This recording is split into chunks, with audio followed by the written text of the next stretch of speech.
Tanzania uhuru wa vyombo vya habari ni mkubwa na unakuwa siku hadi siku.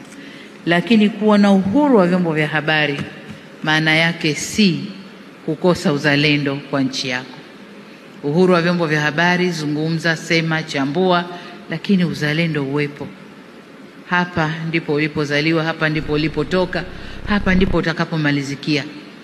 Na wengine hata ukienda nje ukimalizikia huko, tunakuja kuchangishwa huko. Jamani, arudishwe.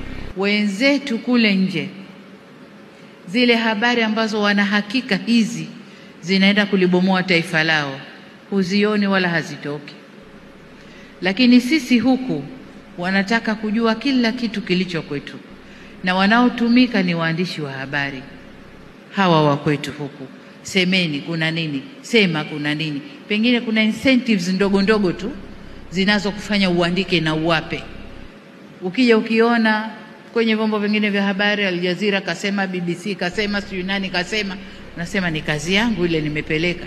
I don't know, sijui unajisikiaje kuiona nchi yako inasemwa kwenye vyombo hivyo vikubwa, ulimwengu mzima wanaona, anieti wewe ndio umeandika kuwapa.